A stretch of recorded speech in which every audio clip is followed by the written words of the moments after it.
Oh my God. I should not. Good morning. Good morning o salamat dyan. So today, no? Welcome on the first episode of the series na I'm about to do. Ito series na ay tatawagin kong Driving School in Japan. No? On the first episode, I'm going to be talking about the procedure acquiring regular motor vehicle dito sa Japan, no? Dahil automatic yung kinuha ko, I will talk only about the automatic, my experience, no? I can only speak for my experience, but meron ditong konting about sa manual, no? And on the second episode, I'm gonna be talking about the yung mga pera, about magkano yung nagastos ko at magagastos ko at ginagastos ko ngayon at saka yung mga down payment, mga doon on a separate video on the episode 2. So today I'm gonna be talking dito lang sa proseso ng pagkuha ng driving license dito sa Japan, from registration to graduating and then issue of driver's license hanggang sa magkaroon ka ng driving license. So hindi pa ako tapos sa aking driving, no? Magbe-base na lang ako dito sa papel na natanggap ko galing sa school, no? Ayan, papakita ko sa inyo dyan. At ito yung summary, ito yung explain nila sa akin na dito ho mapupunta ang pera nyo, sir, no? Ito yung mga proseso at mga kailan, estimate, mga ganon. So, simulan na natin. So, last month, February, first week, pumunta ako doon sa driving school for our registration, no? And during the registration, ang gagawin nyo dyan is to talk about which transmission ang pipili mo, automatic or manual, and then about the money, magkano yung manual at saka automatic, magkano yung down payment or magkano yung babayarin mo, mostly yung pera din. And then your schedule, yun din, isa din yun kung anong araw kayo available, time, mga ganon.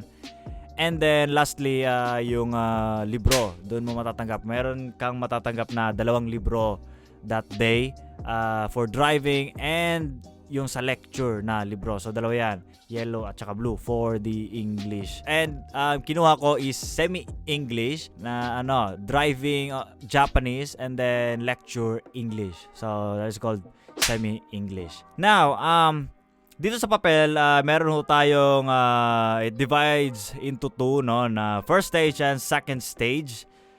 Let's talk about first on the first stage. Dito yung registration na nga.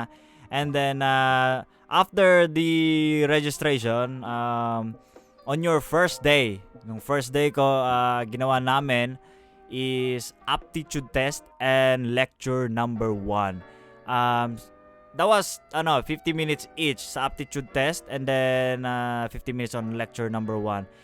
Sa aptitude test, ito yung test kung saan malalaman kung anong klase kang driver, mga ganon. And then on the lecture number 1, yun yung mga basic rules sa kalsada, no? And then dito sa baba, driving lesson and classroom lectures. Dito tayo sa driving lessons muna. On the manual transmission, kailangan mo ng 15 hours of practice sa driving, no? And then 13 hours for license holder. Kung meron ka ng lisensya, yun ata yung meaning niyan. I'm not sure. But and then dito sa baba, it's automatic transmission for 12 hours. 3 hours less, no, kumpara sa manual. And then 10 hours for license holder. So yun yung required hours na ma-practice mo sa driving lessons. And in a day, yung limit is 2 hours. There's only 2 hours a day na driving practice. Hindi ho yan lalampas. Isang araw, 2 hours lang talaga yan. And then now sa classroom lectures number 2 and number 10, no? Ano na yan, mostly sa sa rules of the road, mga kalsada, mga ganun, yung changing lanes, yung winker, yung pag-stop and basta mga rules, ganon. And then after muna tapos yung lesson from number 1 to 10, this is dito na yung pre-written test mangyayari.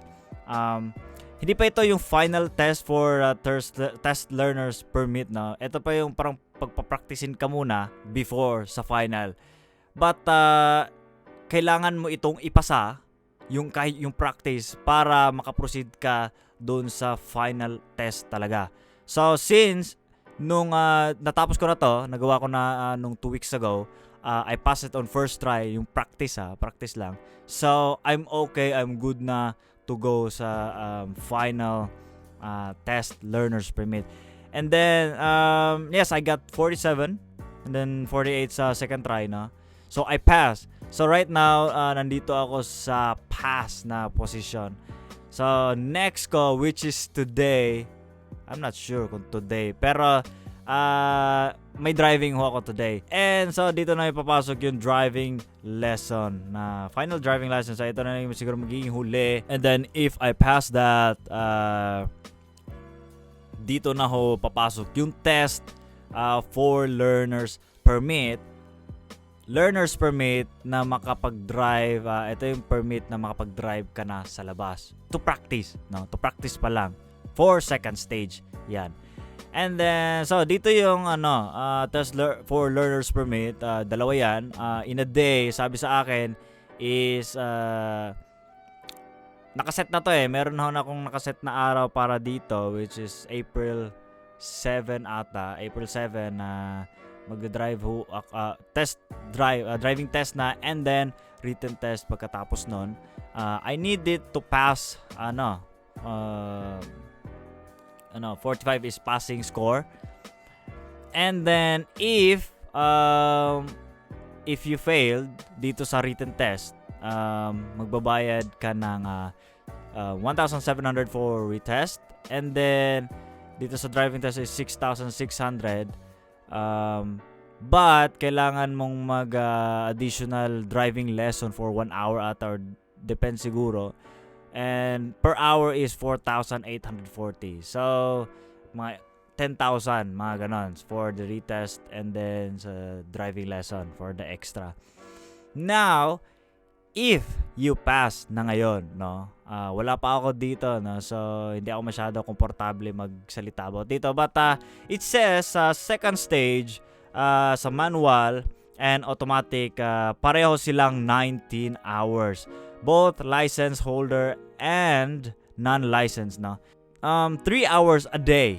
So medyo masarap to kasi talagang ang sarap mag-drive no? Pero sa 2 hours parang nabibitin ako dun sa practice ko ngayon na 2 hours a day. So 3 hours is ang sarap, medyo mahaba Now and then dito continue lecture number 11 to number 26. And then again we have the pre-written test. Dito medyo mahirap na siguro kasi mahaba na 100 last time, 50 lang, ngayon 100 na. And then the passing score is 90.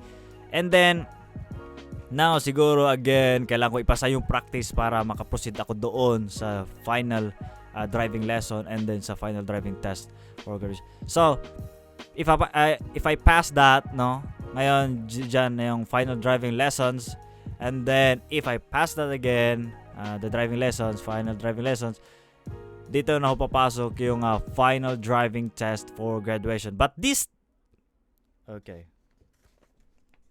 run the battery, shit, nalobat yung headphone kaya di ko marinig yung sarili ko. Di ko ma-monitor.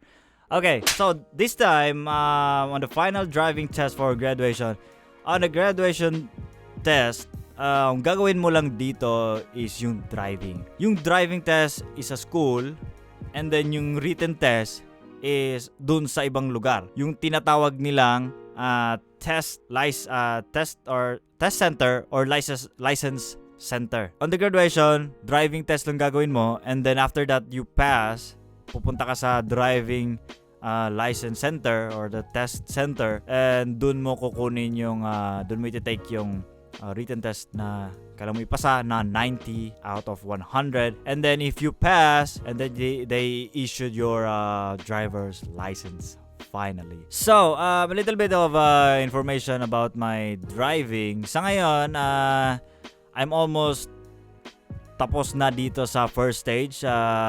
Napass ko na ho yung pre-written test and I'm up to my final driving lesson, no? And then after the final driving lesson, I'm going to take my test learner's permit. But yes, and then today meron akong driving lesson. Today is March 29, 2020. Di ko alam kung ito na yung final driving lessons ko kasi meron pa akong isang driving lesson next a day before ng test learner's permit ko. So, maybe ngayon yung last or maybe next week. But for now, ito yung information na may bibigay ko. Sa tingin ko, yun lang ata ang nakasulat dito. No?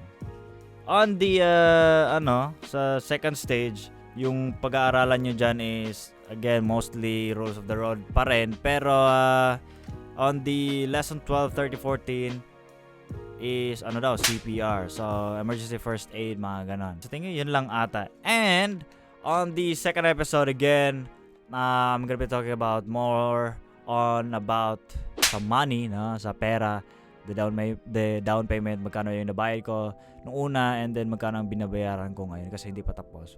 And we're gonna talk about it next time. And maybe. And I will see you on the next episode.